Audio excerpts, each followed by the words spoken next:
네, 안녕하세요.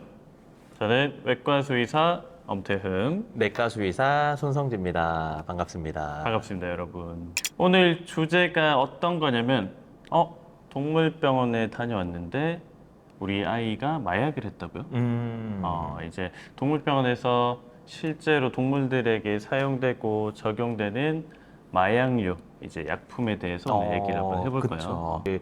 저희가 매체를 통해서 동물병원이랑 마약이랑 상당히 많이 연관돼서 많이 비춰왔어요. 뭐 대표적으로 그 꽤 옛날 얘기긴 한데 그 모 가수가 어떤 그 여자친구, 모 가수의 여자친구분이셨죠. 그분이 동물병원에서 약을 빼내서 뭐 투약을 해서 그 가수분이 뭐 이렇게 사망을 했다.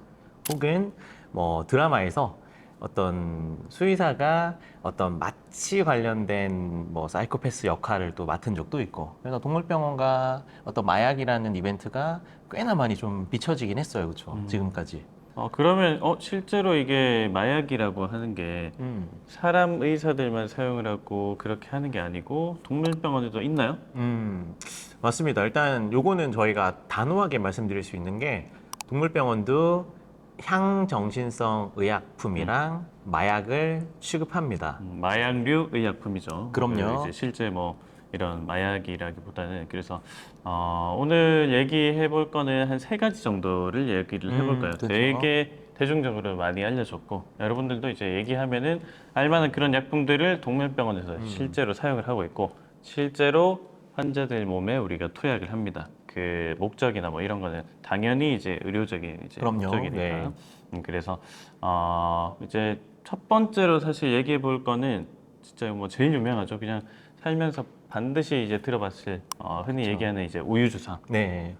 프로포폴에 대해서 이제 얘기를 해볼 건데 뭐 매체에서 워낙 많이 비춰져서 외형적인 모양은 이렇게 딱 떠오르실 거예요. 그러니까 정말 우윳빛깔의 하얀색으로 이렇게 딱 있는 그런 제재인데, 그 약물 기전들을 간단하게만 설명을 드리면, 쉽게 생각하면 알코올이랑 굉장히 비슷합니다. 알코올이랑 굉장히 비슷하고, 저희 몸에는 가바라고 하는 그런 수용체가 있어요. 가바 수용체라고 하는 게 있고, 가바 수용체는 쉽게 말해서 프로포폴이나 알코올이 들어오면 그 버튼이 눌러져요. 그 버튼이 눌러지면 신경적인 모든 기전이 이렇게 다운 레귤레이션이라 그래서 굉장히 다 다운 이렇게 됩니다. 맞아요. 그러다 보면 모든 게 딱 축 처지고 뭐 기억이 없어지고 그다음에 뭐 의식이 없어지고 이제 그런 걸 유도하는 약인데, 동물병원에는 어떨 때 주로 쓰나요? 그 프로포폴이라고 하는 약제를? 동물병원에서 프로포폴을 가장 많이 사용하는 거는 일단은 수술할 때 수술할 때 제일 많이 맞아요. 쓰고 수술할 때 이 프로포폴이 정말 좋은 약이에요. 이런 이제 수술하는 단계에서는 우리 의식 상태나 어떤 각성 상태 아니면 이런 반사나 이런 기본적인 작용들을 부드럽게 마취 상태로 진입을 하고 부드럽게 깨어나는 게 제일 중요한데 그런 데 있어서 프로포폴이 정말 정말 이제 부드럽게 마취 도입을 하고 마취에서 깨어나는 것도 맞아요. 아주 자연스럽게 뭐 네. 다른 이제 혼란스러운 상황이나 이런 것들 없이 깨어나는 그런 약제라서 마취를 도입하는 마취 도입제로 가장 많이 사용을 합니다. 그 프로포폴은 대표적인 항경련제예요. 그러니까 항경련제라 그래서 막 대발작이죠. 아기들이 막 온몸을 떨고 발작으로 들어왔을 때 1차 약물, 2차 약물 다 안 들었을 경우에 가장 좀 효과적인 마지막 카드가 프로포폴이에요. 그러니까 컴퓨터로 치면 좀 전원을 한번 껐다 킨다라고 표현을 하는데, 프로포폴을 점적 투여라 그래서 한 방울씩 굉장히 현명하게 사용을 하면 애기들 발작이 좀 멈춰지게 됩니다. 맞죠. 그래서 그럴 때도 굉장히 좀 많이 사용을 하는 편이에요. 네. 뭐 동물들 같은 경우는 사실 의존성이라고 하는 거를 배제를 시킬 수 있으니까 그걸 뺀다면 무호흡증인데, 전문화된 인력들이 그 무호흡증을 관리하기 때문에 그 프로포폴은 걱정을 안 하셔도 된다. 그렇게 이해하시면 될 것 같아요. 뭐 마취기가 있는 상황에서 그럼요. 사실 삽관하고 이제 마취기가 이제 호흡을 호흡을 대신 해주면 해주니까. 되는 거라서 네. 그렇게까지 이제 위험하거나 뭐 이런 부분들은 없고 뭐 맞습니다. 다른 희귀한 이제 부작용들은 있을 수도 있는데 네. 굉장히 이제 안정적이고 좋은 약물이다 이렇게 생각을 하시면 되고 동물병원에서 수술을 하면은 뭐 한 90% 이상 쓴다. 프로포폴은 사용을 한다. 거기 뭐 부작용이나 이런 게 크게 없으면 맞습니다.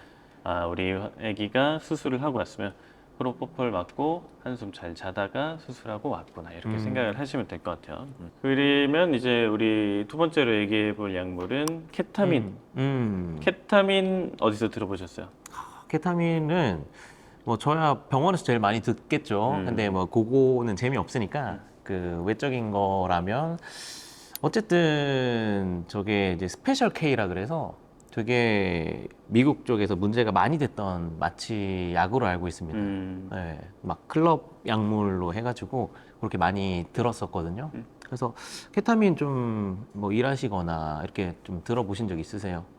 저 이제 케타민 최근에 이제 제일 대중적으로 많이 음. 이 얘기가 나왔던 거는 우리 옛날까지는 또 아니죠. 이게 또 약간 또 빅뱅 얘기가 나오기도 했는데 우리 클럽 아, 버닝썬에서 소위 말하는 뭐 물뽕 맞아. 아니면 뭐 이런 약물을 사용을 했을 때 그거는 되게 뭐 여러 가지 약품의 이제 혼합제로 알고 있는데 그 중에서 조금 이제 핵심적으로 역할을 하는 것, 이 케타민. 검출되는 약물 중에서 케타민이 있어요. 케타민이고. 역시나 이제 미국에서 그랬던 것처럼 한국에서도 보통 이제 클럽이나 이런 데서 이제 사용이 됐고, 요거는 이제 마취제로 개발이 됐어요. 마취제로 맞아요. 개발이 돼서 뭐 진통 효과나 이런 것도 있고, 굉장히 좋은 마취제예요. 이런 심혈관계나 이런 맞아요. 억압 억압하는 덜하고. 효과 자체도 되게 적기도 하고 좀 안전하게 이렇게 사용할 수 있는 마취제인데, 이 케타민 같은 경우는 이제 해리성 마취제라고 해서 내 정신이랑 뭔가 몸이랑 좀 이제 분리된 듯한 이런 이제 맞아요. 작용이나 이런 것도 하고, 네, 맞습니다. 이 정신 쪽에 사실 영향이 프로포폴 이런 것보다 훨씬 더 맞아요. 역할이 크죠. 그래서 네. 동물병원에서는 뭐 굉장히 많이 쓰는 약물이죠. 네. 그렇죠. 케타민도 상당히 좀 많이 쓰는 약제죠. 예, 그리고 케타민 같은 경우도 그 지속 시간 자체가 그래도 막 엄청 막 길거나 이러진 않으니까 물론 맞아요. 프로포폴보다는 길겠지만 음. 그래도 다른 약물들에 비교했을 때 지속 시간이 좀 짧은 편이고, 그리고 아까 말씀을 해주셨지만 일단 마취제라는 게 대부분의 모든 기능을 좀 떨어뜨리는 영향이 있는데, 요 약 같은 경우는 굉장히 특이한 게 뭐 심장 박동수가 유지가 되고, 그 다음에 막 근육의 어떤 이완성이 막 엄청나게 막 심하진 않다 보니까 저희도 예를 들면은 정말 짧은 시간 동안 환자가 살짝만 의식이 흐려지면 좋겠다 이럴 때 좀 많이 쓰는 것 같아요. 진정할 때도 진정이 많이 때. 이제 사용을 하게 되죠. 맞습니다. 그럴 때 좀 많이 쓰고,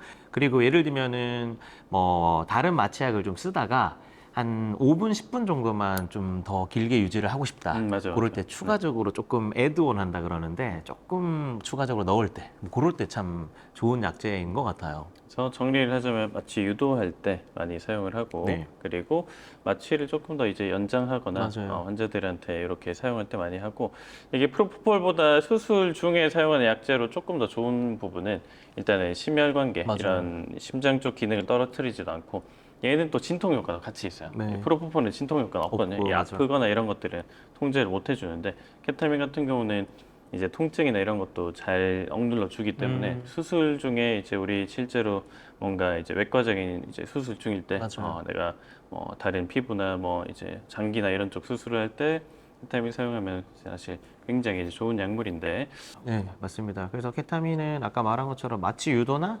아니면은 또 진통 효과를 주기 위해서 입원 환자들한테 좀 사용하긴 하지만, 저거 역시 저희가 굉장히 좀 체크리스트들을 여러 가지를 체크를 해서 안전하게 쓰고 있으니까 저것도 막 크게 걱정하실 필요는 없을 것 같아요. 우리 그럼 마지막으로는 최근에 제일 뭐 얘기들 많이 나오는 그쵸.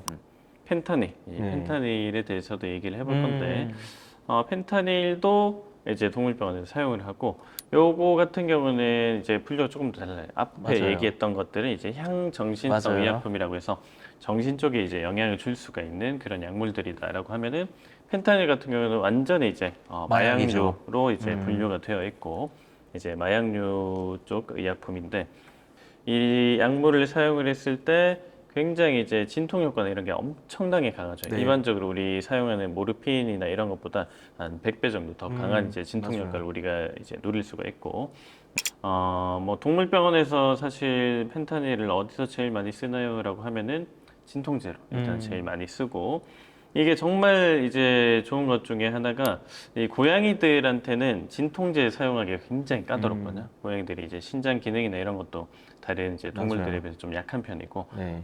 다른 약물들 사용을 할 때 굉장히 민감하게 반응을 하게 되기 때문에 특히 진통제에서는 고양이들한테 사용하기가 조금 힘들어요. 그리고 뭐 먹이는 약이나 이런 걸로 하면 고양이들 병원에 입원했을 때 안 그래도 스트레스를 많이 받는데 입 벌리고 이렇게 약 먹이고 이런 행동 자체도 고양이들한테 스트레스를 유발하고 밥이나 이런 식욕이나 이런 것도 수술하고 나서 떨어지는 환자들이 많아서 이제 수술하고 나서 입으로 뭔가 약물을 넣기는 되게 좀 힘든 부분이 있고 그럴 때 점적 주사라고 해서 천천히 일정한 용량이 몸에 들어가게 해주는 그런 이제 부분이랑 그리고 이제 혹은 이제 패치 이런 걸로 몸에 붙이는 형식으로 천천히 몸에 이렇게 흡수되도록 사용을 하는 데 있어서 되게 많이 사용을 하게 됩니다.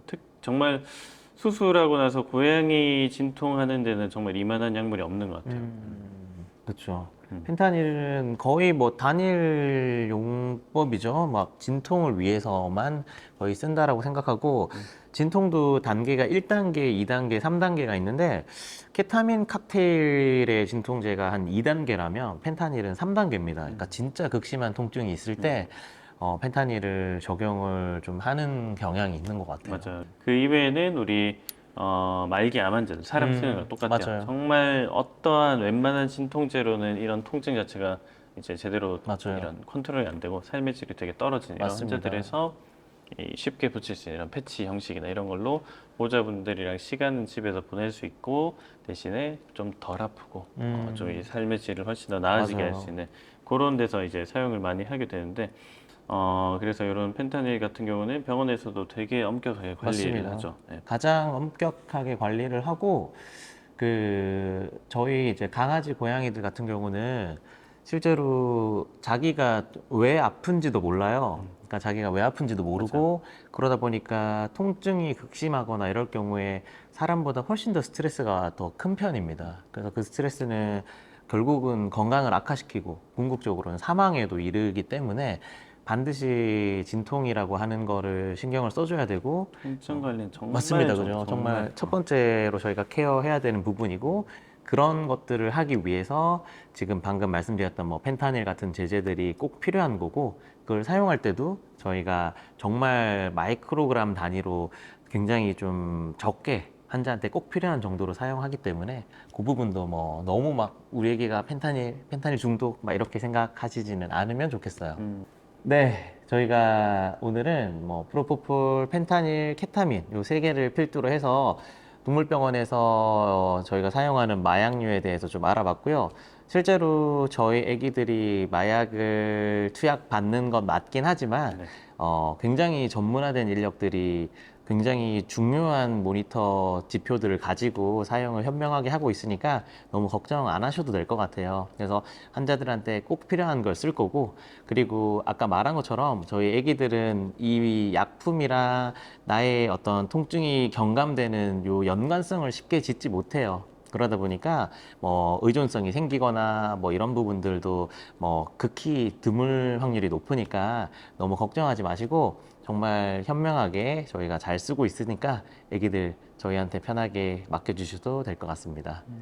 애초에 이 약품, 뭐 향정신성 의약품이라는 이름에서 아시다시피 이게 개발된 건 무조건 의학적인 그럼요. 목적으로 개발이 돼요. 네. 내가 막 사람들을 중독시켜서 뭐 엉망으로 만들겠다 이런 게 아니고 처음에 뭐 펜타닐도 그렇고 뭐 프로포폴도 그렇고 전부 다 의료적인 이제 목적이 있는데 이거를 악용을 한다든지 아니면 이상하게 오용하거나 남용하거나 뭐 이상하게 사용하거나 너무 자주 사용하는 그런 사람들의 의도가 문제인 거지. 이거 자체를 이제 얘가 개발된 그 의도 그 자체로 잘 사용을 하고 이렇게 하면 그냥 우리가 수없이 들어가는 그런 약품들 중에 하나일 뿐이에요. 건강을 위해서 이제 사용을 하고 훨씬 더 이제 더 나은 이제 건강과 이런 의료적인 처치를 할 수 있는 그런 한 가지 도구일 뿐이니까 동물병원에서 사용을 한다고 너무 걱정하실 필요는 사실 전혀 없다고 보실 수 있습니다. 맞습니다. 오늘은 마약에 대해서 알아봤고요. 저희가 다음에는 조금 더 재미있는 주제를 가지고 한번 말씀드릴 수 있도록 하겠습니다. 지금까지 내과 수의사 손성지 외과 수의사 엄태무였습니다. 다음에 봬요.